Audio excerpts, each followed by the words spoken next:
नमस्कार, मी वंदनाच pure veg किचनमध्ये तुम्हा सर्वांचं मनापासून स्वागत आहे। आज आपण बनवणार आहोत रव्याचे उत्तप्पे। त्यासाठी लागणारे साहित्य आहे 1 टीस्पून जिरे पावडर, 2 वाट्या ताक, याऐवजी तुम्ही 1 वाटी दही घेतलं तरी चालेल, 1 टीस्पून मीठ, 2 टीस्पून धने पावडर, 1.5 वाटी बारीक जाड कोणताही रवा असला तरीही चालेल, अर्धा टीस्पून सोडा, खाण्याचा सोडा, नंतर अर्धी वाटी डाळीचं पीठ, 7 ते 8 लसणाच्या पाकळ्या, अर्धा इंच आलं आणि 7 ते 8 कोथिंबीरीचे काप हे कुटून घेतलेले आहेत। 2 हिरव्या मिरच्या कट केलेल्या। या हिरव्या मिरच्या तुम्ही जास्त प्रमाणात घेतल्या तरी चालतील, या तिखट आहे म्हणून मी 2च घेतले आहे। हे सर्व वाटीचे जे मेजरमेंट आहे ते मी या वाटीच्या साहाय्याने मेजर केलेले आहे, म्हणून तुम्ही अशा प्रकारची वाटी घेऊन मेजर करा। त्यानंतर गार्निशिंगसाठी लागणारे साहित्य आहे 1 मोठा कांदा बारीक कट केलेला, 1 मोठा टोमॅटो बारीक कट केलेला, 2 टेबलस्पून कोथिंबीर बारीक कट केलेली। चला तर आता आपण उत्तप्पे बनवायला सुरुवात करूया। सर्वप्रथम एखाद्या मोठ्या भांड्यामध्ये, कढईमध्ये किंवा कोणत्याही भांड्यामध्ये रवा टाकून घ्यायचा आहे। त्यानंतर डाळीचं पीठ, त्यानंतर मीठ, सोडा, धने पावडर, जिरे पावडर, आलं लसूण आणि कोथिंबीरीची पेस्ट, हिरव्या मिरच्या, हे छान एकदा थोडंसं मिक्स करून घ्यायचं आपल्याला। आता हे छान मिक्स झालं की आपल्याला हळूहळू करून यामध्ये ताक टाकायचं आहे आणि व्यवस्थित मिक्स करून घ्यायचं आहे। हळूहळू हलवून घ्यायचं आहे। हे इतपत हलवायचं आहे की त्यामध्ये एकही गुठळी राहता कामा नये। आता यामध्ये आपण पाण्याचाही वापर करणार आहोत। अशा प्रकारे ताक आपण व्यवस्थित रवा आणि डाळीच्या पिठामध्ये व्यवस्थित मिक्स करून घेतलं आहे। बघू शकता तुम्ही अशा प्रकारे पातळ झालं आहे ते। याला साधारण आपल्याला वरतून 2 वाट्या पाणी लागलं आहे आणि आता हे मिश्रण आपल्याला साधारण 15 ते 20 मिनिटं झाकून ठेवायचं आहे। आता आपण उत्तप्प्यांसोबत जे सांबार लागणार आहे त्याची रेसिपी बघणार आहोत। त्यासाठी लागणारे साहित्य आहे पाव किलो शेवग्याच्या शेंगा। शेवग्याच्या शेंगा हे आपल्या हेल्थसाठी खूप इम्पॉर्टंट असतात। त्या आपल्या हाडांना मजबूती देतात, तसेच रक्त पातळ करण्यासाठी खूप महत्त्वाच्या असतात। यामध्ये विटॅमिन सी, ए, कॅल्शियम मोठ्या प्रमाणात असतं, त्यामुळे आपण आज शेवग्याच्या शेंगांचा यूज करणार आहे सांबारमध्ये। नंतर पाऊण वाटी मुगाची डाळ, याऐवजी तुम्ही तुरीची डाळ घेतली तरीही चालेल। वाटीचं प्रमाण जे आहे ते अशा वाटीने मी मेजर केलेलं आहे। पाव वाटी मसुराची डाळ, 2 टीस्पून आलं लसणाची पेस्ट, अर्धा चमचा मोहरी, अर्धा चमचा जिरे, 1 चमचा सांबर मसाला, मी एव्हरेस्टचा यूज केला आहे, तुम्ही कोणताही केला तरीही चालेल। नंतर अर्धा चमचा लाल तिखट, अर्धा चमचा कांदा लसूण मसाला, अर्धा चमचा हळद, अर्धा चमचा काळा मसाला, 1 तेजपान, 15 ते 20 कढीपत्त्याची पानं, अर्धा टोमॅटो बारीक कट केलेला, 1 मोठा कांदा बारीक कट केलेला, 1 टीस्पून डाळीचं पीठ। डाळीच्या पिठामुळे सांबारला छान कन्सिस्टन्सी येते आणि चवही खूप छान लागते, म्हणून आपण डाळीचे पीठ वापरत आहोत। नंतर 2 चिंच, 4 टेबलस्पून तेल, 2 टीस्पून गूळ, 2 टेबलस्पून कोथिंबीर बारीक कट केलेली, 1 मोठा तांब्या पाणी, आपल्याला गरज लागली तर आपण जास्तही वाढवू शकतो। नंतर 1 चिमूटभर हिंग। आता आपण सांबार बनवायला सुरुवात करूया। सर्वप्रथम कुकरमध्ये तेल टाकून घेणार आहोत।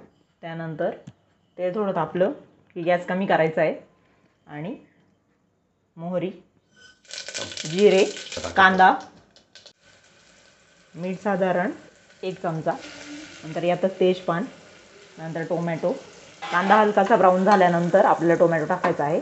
नंतर कढीपत्त्याची पाने, त्यासोबतच चिंच, हे छान हलवून घ्यायचं आहे आपल्याला। नंतर आलं लसणाची पेस्ट, थोडीशी कोथिंबीर आपण तेलात टाकणार आहोत फोडणीमध्ये, बाकीची आपण नंतर टाकणार आहोत। नंतर यामध्ये गूळ थोडासा मेल्ट झाला की त्यामध्ये आपण सर्व मसाले ॲड करणार आहोत। सांबार मसाला, लाल तिखट, कांदा लसूण मसाला, काळा मसाला, हळद, 1 चिमूटभर हिंग, हे आपण छान मिक्स करून घेणार आहोत आधी। यानंतर डाळीचं पीठ आणि हे छान मिक्स करून घ्यायचं आहे।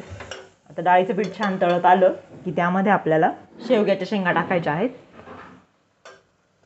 आता ह्या शेवग्याच्या शेंगा छान तेलात आणि मसाल्यात फ्राय करून घ्यायच्या आहे कमी गॅसवर।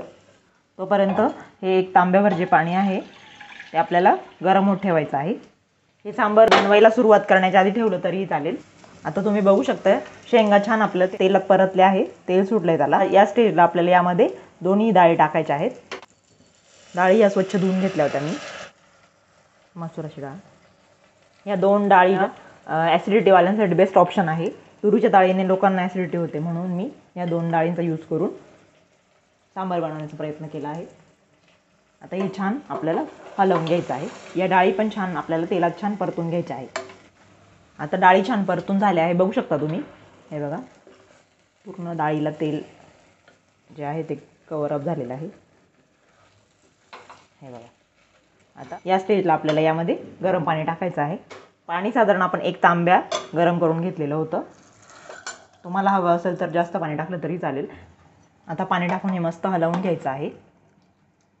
बघू शकता तुम्ही, आपण अशा प्रकारे एवढं पातळ ठेवलं आहे. ते आता शिजल्यानंतर घट्ट होईलच, कारण यामध्ये आपण डाळी टाकलेली आहे आणि डाळीचं पिठही टाकलं आहे म्हणून. आता आपल्याला सर्वात शेवटी कोथिंबीर टाकायची आहे आणि ती छान मिक्स करून घ्यायची आहे. आता आपण कुकरचं झाकण लावून देऊ. 2 शिट्ट्या फुल गॅसवर घेणार आहोत. आता आपण उत्तप्प्यांचं जे पीठ भिजायला ठेवलं होतं ते बघूया कसं झालं आहे. बघू शकता तुम्ही, एकदम परफेक्ट कन्सिस्टन्सी आलेली याला. जास्त घट्ट पण नाही आणि जास्त पातळ पण नाही. आता आपण उत्तप्पे बनवायला सुरुवात करूया. तोपर्यंत आपला सांबारचा कुकर गार होतं आहे. तर बनवण्याच्या आधी एकदा ढवळून घ्यायचं आहे, म्हणजे याला जाळी छान येते. एकाच बाजूने फिरवायचं आहे. तव्याला आपण अशा प्रकारे कांद्याने तेल लावून घ्यायचं आहे. आता यानंतर यावर उत्तप्प्याचं बॅटर टाकायचं आहे. अशा प्रकारे साईडने सोडायचं आहे खाली पीठ आणि अशा पद्धतीने उत्तप्पा बनवून घ्यायचा आहे. बघू शकता तुम्ही किती छान जमतो आहे आपल्याला. आता यावर आपल्याला बारीक कट केलेला कांदा टाकायचा आहे.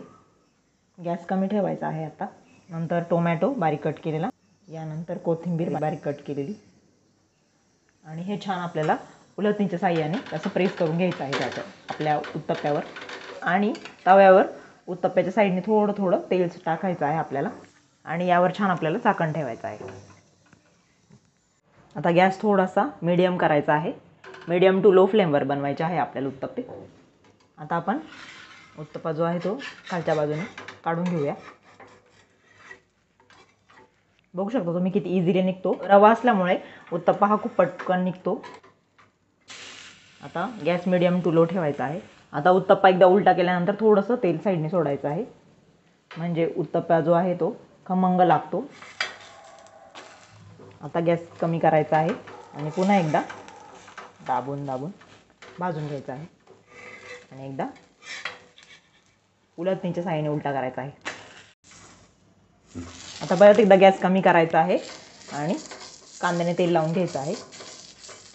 अशा पद्धतीने आपण सर्व उत्तप्पे बनवून घेणार आहोत.